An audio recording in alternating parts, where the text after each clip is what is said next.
The morning sun slid gently through gauzy curtains patterned in faded sunflowers, casting a soft amber light across the kitchen floor.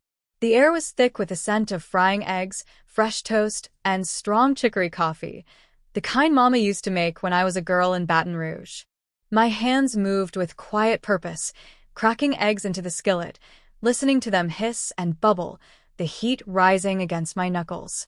I moved like I had for decades, with care, with love, with silence. Then she walked in, breezing past the archway like she owned it. Every damn meal, every light bill, every leak I fixed, and you still sitting up in here like you pay rent with your breath, she muttered, her voice clipped, her eyes on her phone. Like a roach that don't know it's unwanted. The eggs hissed louder. Or maybe that was just my heart thudding in my ears. I gripped the spatula harder, not from fear, never that, but from restraint. I didn't lift my head, didn't give her the satisfaction. But her words bit through me all the same, sharp and slick like a blade dipped in vinegar. He was sitting right there, knees under the table, laptop open, half a banana untouched beside his coffee. My only son. Didn't even look up when she said it. Just kept typing. Kept pretending like the walls weren't bleeding with tension. I just think it's easier if Mama lets her decide, he mumbled, still tapping keys like he was working on something that mattered. That hit harder than her words. I placed the plate of eggs in front of him. Toast. Grits the way he used to like them. He said thanks, low, eyes on the screen. Not a thank you that meant anything. Just sound. Then I felt a tug at my housecoat. A tiny hand, warm and sure. My granddaughter looked up at me, big brown eyes shining like sunrise on still water. Grandma, she whispered. I laid my hand on her curls. Soft. Grounding. She was the only one who saw me anymore. I turned back to the sink, rinsing out my chipped mug, the one my husband gave me on his last birthday. The crack near the rim had grown, but it still held. Just like me. The woman at my counter thought she ran this house. She was about to learn different. I didn't speak. Not a word. Just dried my hands, set the mug down, and stared through the window above the sink. Morning birds chirped like they didn't know the battlefield this house had become. She leaned against the fridge, scrolling again, smirking like the roof paid itself. Like this house was hers by right. My son, the boy I carried through a storm, raised on beans and cornbread, walked through 2 jobs to put through college, stayed silent. That silence? It was worse than her mouth. Silence is a choice. And he chose her. I moved through the house after breakfast like a ghost. But ghosts have memory. Power. In the quiet of the living room, I found the manila folder tucked between my Bible and a box of photographs. My name, written in the hand of a man long gone but still mine, stared back at me. I sat on the couch and opened the folder. The deed. In my name. Not theirs.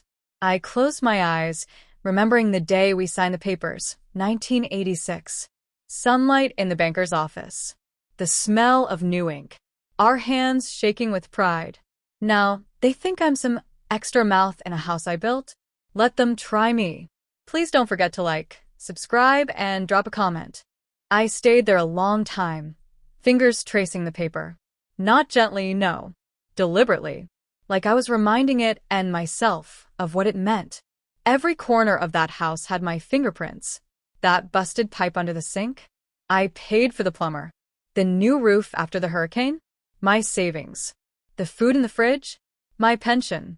Kyle, my son, had been between jobs so long, between started to feel like home. And when they couldn't make rent at their apartment, I opened this door. No questions. No hesitation. I called it love. But love turned into assumption real fast. Nicole, that woman he married, had never said thank you. Not once. Just moved in like I was the maid who came with the furniture. But I remembered. Every check I wrote. Every corner I swept. And now she had the nerve to call me a parasite? I closed the folder and stood. My knees cracked. 40 years in this house would do that. But the fire in my chest didn't flicker. It roared. I was done being quiet. They were about to see what happens when the woman they erased stands up and claims what was always hers. I called Camille that afternoon. Real estate agent. Sister from around the way. Used to sing in the church choir before she traded hymns for housing contracts. Her voice was warm on the other end. Yes, ma'am. How can I help you today? I swallowed the lump in my throat, smoothed my voice like pressed linen. I'd like to list my house. Pause. Like she was trying to see if I knew what I was saying. You sure? She asked gently. Selling a family home ain't just business. My reply was like stone dropped in water. Heavy. Final. It's time. She moved into details, asking about rooms, paint, curb appeal. I answered. Not because I needed to, but because the decision had already rooted itself inside me like a tree. After the call, I went to the closet, pulled out the old suitcase I hadn't touched since my husband passed. I didn't pack like I was leaving. I packed like a woman stepping out the way, just long enough to let truth walk through the front door. A few dresses, his sweater, my mug, and a heart no longer willing to be trampled. I wasn't running. I was reclaiming. And they weren't ready. I called Margaret that night. Old friend, gospel singer, knows how to make cornbread taste like forgiveness. She laughed when I asked if I could stay a few nights. You know I got that guest room with your name on it. You bring your tea bags and your stories. The next morning, I left my packed suitcase by the door. Nicole watched me move through the house like I didn't belong. Eyes always on her phone. Fingers always scrolling. But I caught her watching me when she thought I wasn't looking. Suspicion brewing. Good. Friday came with stillness. Like the world was holding its breath. Camille showed up sharp. Navy blazer, camera, confidence. Nicole's heels clicked behind her like gunshots. What's she doing here? She demanded. Cal didn't even look up. Mom's probably updating the insurance or something. I smiled. Not wide. Not sweet. Just enough to let them wonder. Camille walked through, snapping pictures, her voice calm. We'll list it this afternoon. By sundown, the sign was in the yard. For sale. Red and white. Loud.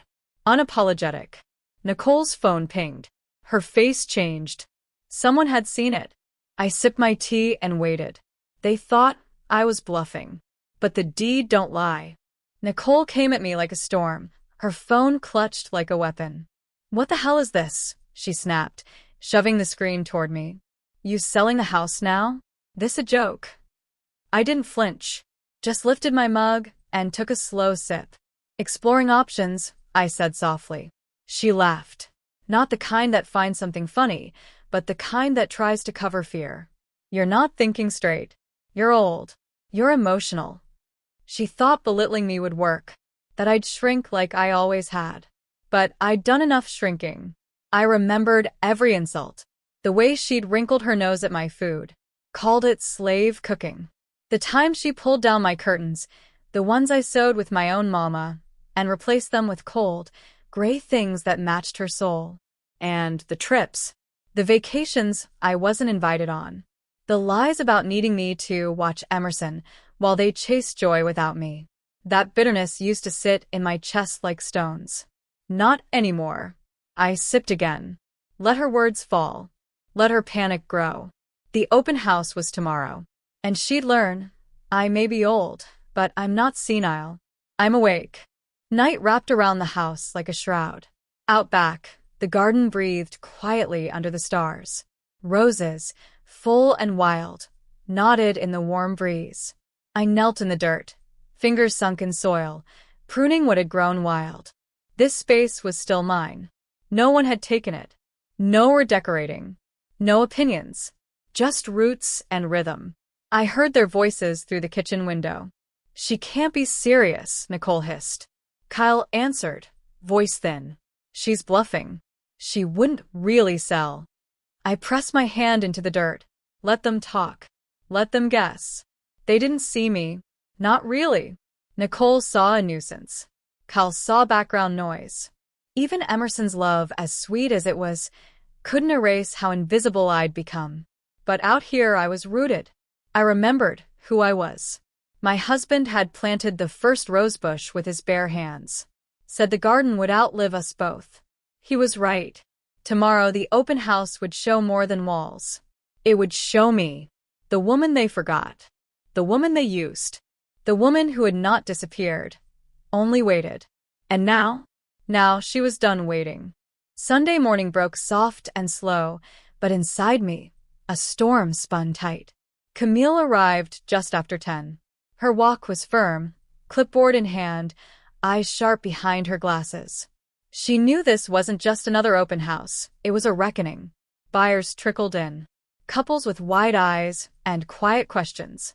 Camille's voice floated through the air like gospel. The owner's taken great care of the home. Structurally sound. Lots of love here.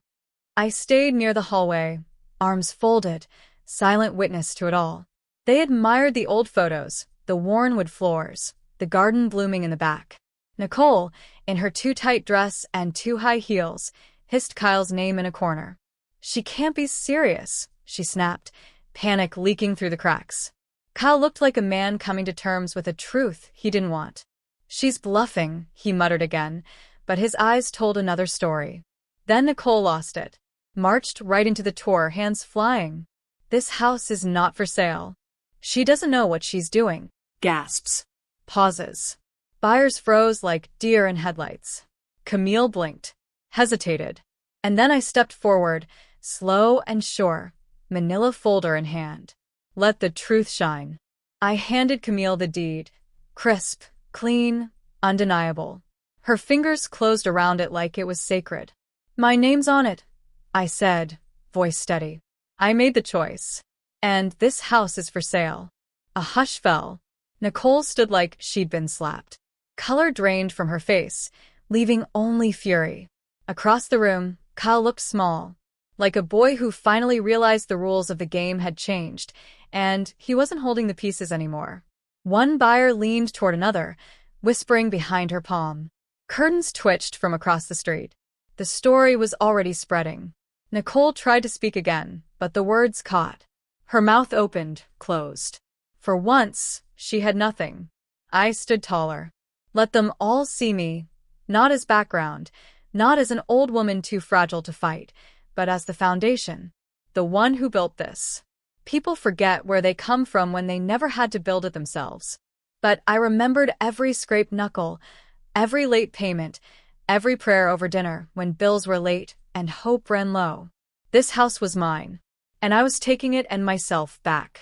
No more silence. No more begging. Just truth. The kitchen filled with a tense, brittle quiet. Even the buyers, unsure whether to leave or stay, hovered at the edges like they'd stumbled into a family funeral. Nicole's voice cracked through the hush. You betrayed us, she snapped. After everything we've done for you. I almost laughed. I didn't. I turned toward her, my voice calm, precise, the kind of tone you use when you're about to teach somebody a lesson they'll never forget. I paid for this roof, this food, this light you sit under. I invited y'all in when you were struggling. I made room when you had none. And all I got back was disrespect. Kyle stepped forward then, voice strained. Mama, please. Emerson. He thought saying her name would break me. But I was already broken years ago. Now I was steel. You want to talk about Emerson? I asked, voice sharp now. Then maybe you should think about the example you're setting. Watching her daddy stay silent while his mama is shamed. Watching her mother act like kindness is weakness. They said nothing. Because what could they say? Truth don't need permission to speak. And today it was roaring. Nicole's jaw clenched. Her eyes darted from me to the strangers, watching her fall apart. She thought she could scream me back into the shadows. But I'd lived in them too long to fear them now. Kyle looked at the floor. Couldn't even meet my eyes. Guilt sat heavy on him, finally settling in all the places comfort used to live. Then, from the edge of the room, a soft sound broke through. Grandma? Emerson stood there, clutching the hem of her little cardigan, her lip trembling. I bent low, arms open, and she ran into me like safety was something she could still trust. I held her close, smelled her hair, cinnamon and baby shampoo. You'll always have a place with me, I whispered. Always. Around us, the house was still. Buyers watched with new eyes. Some softened. Some nodded. One woman wiped a tear from her cheek. They understood now. This wasn't just a house. It was a woman fighting to be seen after being erased. A grandmother drawing a line to protect the last pure thing left in the room. I stood again, Emerson's hand in mine, and let them all feel it. This was justice. Monday morning came quiet and warm, light dripping through Margaret's lace curtains like honey. Her house smelled like nutmeg, lavender oil, and peace. The kind of peace I hadn't known in years. We sat at her kitchen table, 2 mugs between us, when my phone rang. Camille. Her voice came bright. "We've got multiple offers," she said, "all above asking." I smiled. Not out of greed, out of truth. But I didn't answer yet, because it was never really about the sale. It was about choice, about standing where I once knelt. That afternoon, a knock. Kyle. His face was hollow, his pride deflated. "No, Nicole. I should have defended you," he said. His voice carried the weight of silence, of years of watching wrong and calling it peace. I looked him in the eye. Not angry. Just done. "If you want me in your life," I told him, "it has to be on terms of respect, not convenience." He nodded, the kind of nod that comes with shame. And when he left, I didn't feel empty. I felt steady. Later, I returned to my garden. My roses didn't judge. They just bloomed, like they always did, in storm, in sun, in silence. I bent down in the soil, fingers brushing against the roots like prayer beads.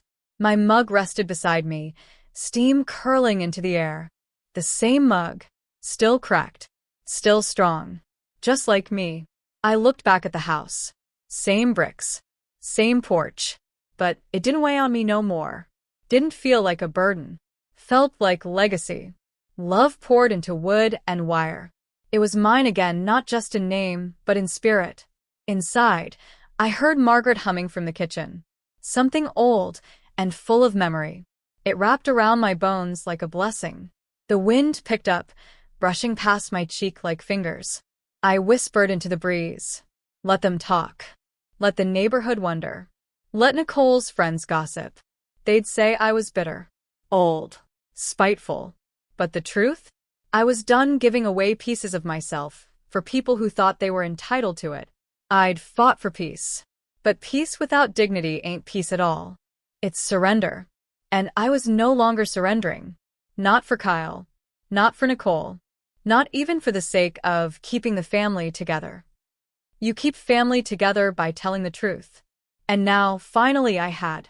The following weekend, I returned to the house once more, keys in hand, Camille beside me.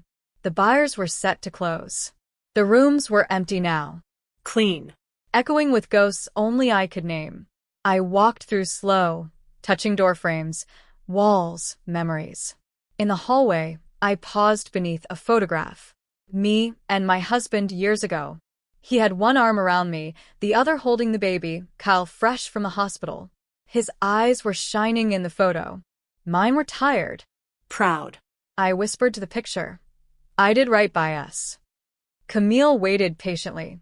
Last room, she asked. I nodded and stepped into the kitchen. The light was warm on the countertops. I opened the cabinet and took one last thing. My mug. Didn't matter that it was old. Didn't matter that it was chipped.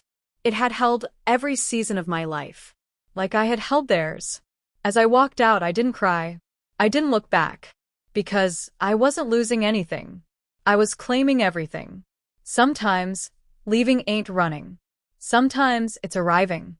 And I had finally arrived. Word got around fast. I heard the whispers from Margaret's porch. Did you hear? She sold that whole house right out from under them. She ain't playin'. Finally stood up. Some folks shook their heads. Some called me heartless. But others? They nodded in quiet agreement. Especially the ones with grown children who'd forgotten who raised them. I didn't answer the gossip. I didn't need to. Truth don't need defending. Kyle came by one more time. Alone. He brought Emerson. She ran into my arms like she never doubted I'd be there. He didn't say much. Just stood with his hands in his pockets, eyes full of apology. He asked if I wanted to stay with them a while. I said no. Not out of spite. Out of peace. I'm good right where I am, I told him. If y'all want me in your life, my door's open. But I won't be walked over again. He nodded slow. This time he understood. And when he and Emerson left, she waved from the car window with both hands. Not crying, just smiling, like she knew her grandma had finally stood all the way up. Later that evening, I stood in Margaret's backyard, watering her flowers like they were mine. The sky was soft pink, the sun melting down behind the trees. Peace don't always come easy.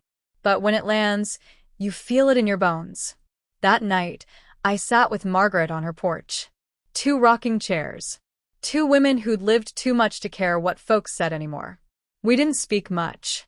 Just rocked, sipped our tea, let the cicadas fill the quiet. At one point, she looked over at me. You feel free, she asked. I thought about it. Then I smiled.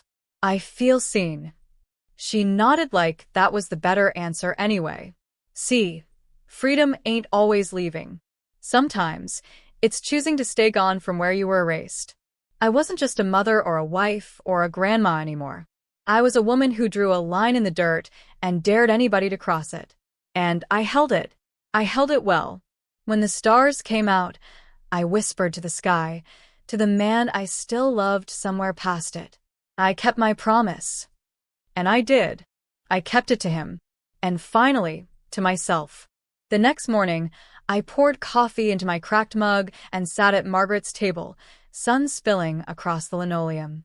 There was no chaos. No slammed cabinets. No cold glares. No walking on eggshells in my own home. Just peace. I took a sip. Closed my eyes. Breathed. I'd spent so many years thinking love meant staying quiet. Keeping the family together. Bending. But silence had erased me. And generosity had made me invisible. No more. You can love your people without losing yourself.